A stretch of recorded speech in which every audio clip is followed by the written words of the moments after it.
coming up on the last episode of this show next week, and I've got to say I've got some bright feelings about the future of this. I'll talk about that in a minute.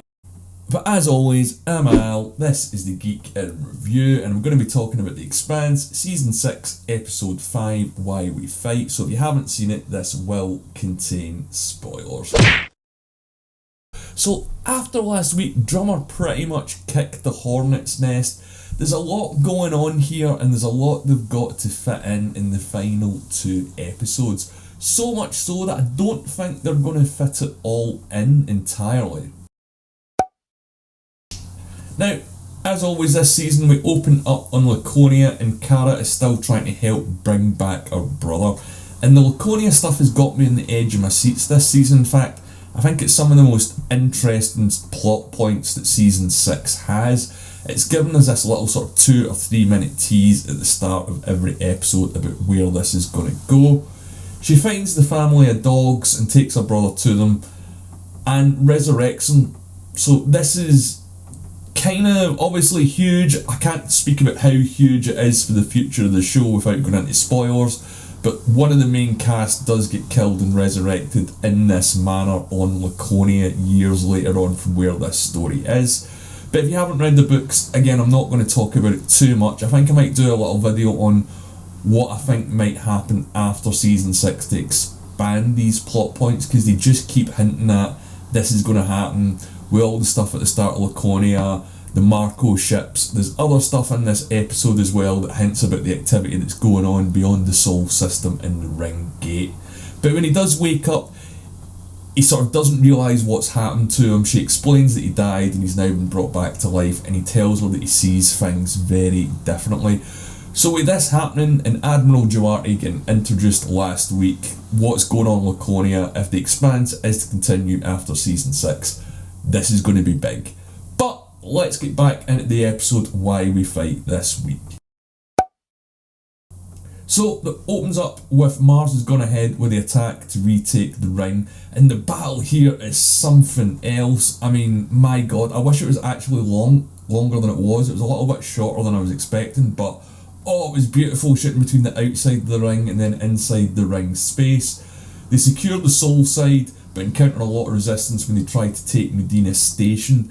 It's basically got a new Mars sort of proto-molecule weapon that's been developed on Laconia that's now attached to the ring station, which means they can pinpoint any ship as soon as they enter the ring space. And if Marco does manage to get here and get full control of it himself, it means he's going to have a chokehold on the Sol system and the rest of the rings as well. Now, after the defeat, both Earth and Mars military want to stage an all-out attack on the ring, but Chrsjen wants to come up with a better plan than just attack, because throwing numbers and weapons at this thing might not actually work out too well in their favour. She tells them that she's worried about the new weapons, but she's worried more that she's made the wrong calls going up to this point. She's been too worried about trying to worry about how things look rather than doing the right thing.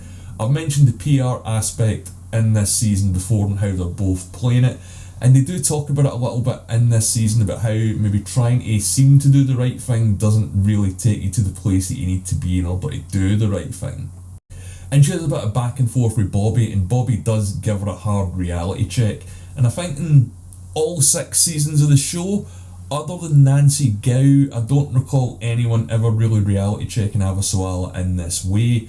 And it's good to see that she's kind of been shaken, that she's grown a little bit from where she started. And she does mention this in the season as well, that people perceive her to be the way that she was at the start of season 1 when she was torturing belters attached to walls. Whereas now she is a little bit more of a diplomat. But back on the pellet, Rosenfeld and Marcus are feeling the fallout of Drummer's attack. They're trying to make it to the ring to escape, but also, as I said, to secure their position, because once they get there, they can pretty much hold up indefinitely. Philip is watching a report about how they held back the Mars Gate, and it seems to have painted some cracks over Marco's image. That it always seems that for every ground that Marco's gaining in these episodes, he seems to be losing a little bit in either physical ground itself, physical space, or losing face public relations wise. The engineer that was working with Philip last week has been locked up in the brig for trying to find his brother on series, and he's broken calm silence, potentially giving up their position. So I can understand why they put him in the brig, but Marco a couple of seasons ago would have just killed this guy. So I get that maybe he wants to keep people on side and give people another chance in order to try and keep him a bit loyal to them. And Rosenfeld shows Marco footage that we seen at the end of the last episode, where Philip sort of gets his spirit back, and this sort of reassures Marco's faith in his son. But once Philip finds out that Marco arranged the city's bombing and is basically responsible for all this and is laying the blame on the innards, Philip kind of gets shaken again. We don't really get too much Philip in this episode, so they're going to probably have to squeeze a lot in next week if they're going to resolve the situation with his dad and potentially the situation with his mum as well. The drummer herself in this episode is playing the PR game. She's trying to give away the sort of what she's taken from Marco, so supplies from the last episode to Ceres, and she's getting a lot of sort of bureaucracy and pushback from it that they don't really need her assistance. Chrsjen steps in as they need her to help, and it's good seeing these two characters who haven't really had any FaceTime face to face. Well, they're not face to face, it's screen to screen, but they do meet up later on in the episode. And on Ceres itself, drummer's crew member Joseph is regrowing his limb, but it isn't taken particularly well. They're not sure why, and he doesn't really want to ask the UN or Mars for help. Now, one great thing I love about the Expanse is they don't really get into too much about how the technology works, especially the medical side of it. We've seen AMOS regrow fingers, we've seen radiation sickness and other things get cured, but they never actually go into depth about how this works, and that's why I love this show. Now, because of the situation with Joseph, Mikio decides to stay on Ceres, so basically drummer can continue the fight unencumbered that anyone's really going to get used against her, or she's got to worry about anyone being back on the ship or sending one of these people on a mission, which could emotionally compromise herself or compromise them. We've seen it happen before. And she isn't really happy about how people are starting to perceive her, that she might be Earth's lapdog. And this episode does have a lot of reflection in it. It's a lot about people's positions and how they got there and what brought them there. There's a great AMOS and BOBBI scene as well where they've got a similar chat, but I'll get to that in a second.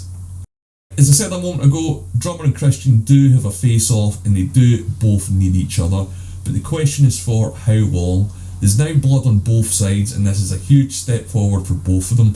And they sort of realise that drummer says, I can't believe I'm siding with Earth against my fellow Belters. And she says, look, I didn't think I was going to be in this situation coming to you either. A couple of years ago you're a pirate, now you're probably the second most important person in the belt after an AMOS. So these two coming together, yeah, it was absolutely great. I loved, and I think it was the second or the third season, when BOBBI and Chrsjen met up, and I wish we got a little bit more of seeing this. Again, there's only one episode left in this season, so I don't think we're going to get too much of these characters getting FaceTime, because they're going to have to, drummer's going to have to be back out there doing stuff.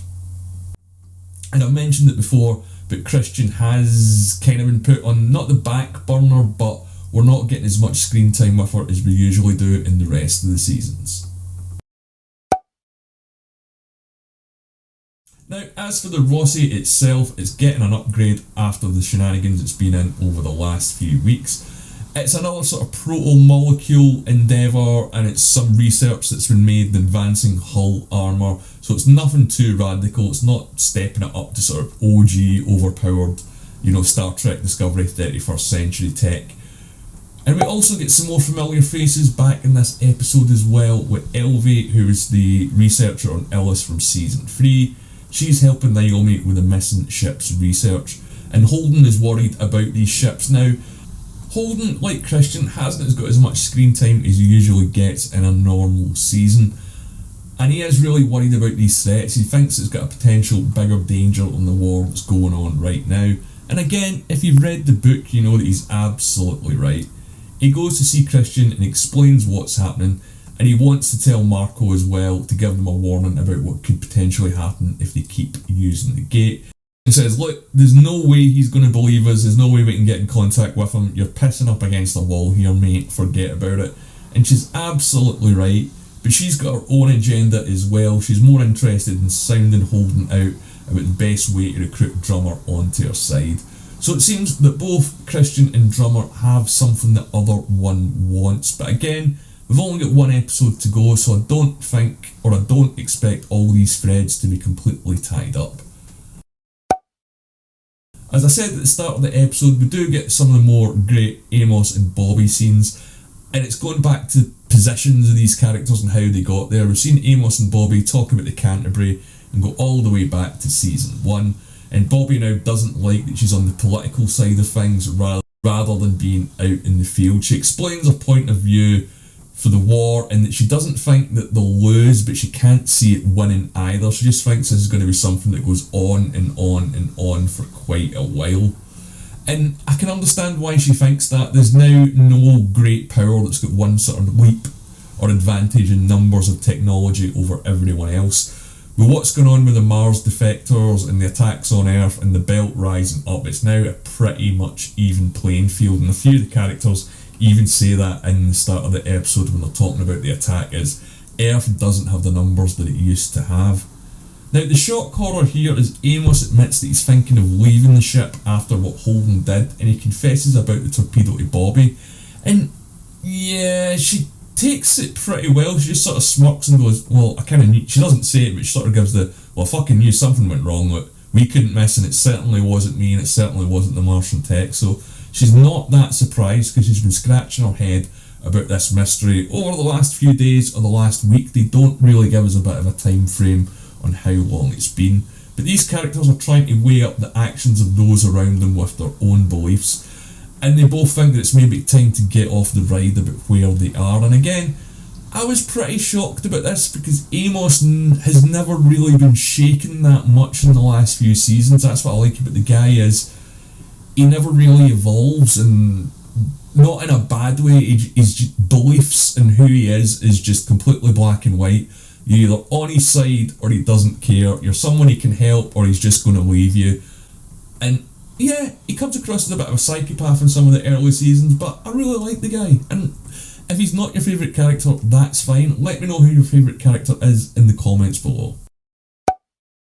Now, a pretty great episode. There wasn't as much action as I would have liked, so I suspect that they might be holding it off the big battle for the final episode. I mean, they've got to put it in. We've had some great space battles this year, but not as many as I would have thought. So I wonder what they are holding back, if it is going to be these Laconian ships, or it is going to be them trying to attack the Ring Space Medina Station and the Ring Station as well.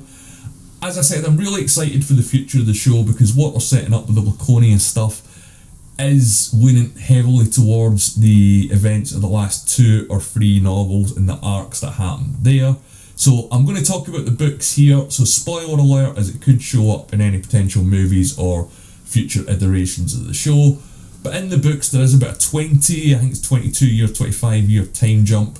It's where Holden is now retiring from the ROCI and BOBBI's taking over. Everything's going through a transitional period. Laconia at this time has now sort of risen up and it attacks the Sol system, and basically these ships that we've been seeing or getting teased at this season completely overwhelm Earth and Mars. Duarte, who was introduced at the start of the last episode in Laconia, he's really into his proto-molecule research, and he thinks the best way to sort of create an empire is if there's always one person in charge. So the stuff that we're seeing with Resurrection, he basically gets the proto-molecule research to a level where he, in theory, could be immortal and reign forever, and that's what he wants. He just wants the one person to guide an empire. I'm not going to speak beyond that. Like I say, a character dies and does get resurrected with the proto-molecule. I think they're probably going to bring that in the show if they do bring it back. But the very fact that they're shown as the Laconia stuff to me means that this has a future. They're not going to set something up and not pay it off, and there's no way that they can squeeze in the Laconia stuff, the Duarte stuff, the missing ships, a Marco resolution, a Philip resolution, and put everyone in a sort of, you know, tie up all these stories with all these characters in just one episode. So we're definitely going to see more of the Expanse. In what format, I don't know. There's rumours about a movie and another series, but there's nothing been really that much officially announced yet. and I'm going to cover this in more detail, so if you want to make sure you're not going to miss it, please subscribe to the channel, and if you've made it this far, please like the video as well. As always, you can let me know what you think in the comments below, or you can follow me on Twitter at The Geeks Reviews. I hope you're having a great and happy and safe new year. As always, I'm Al, thanks for watching.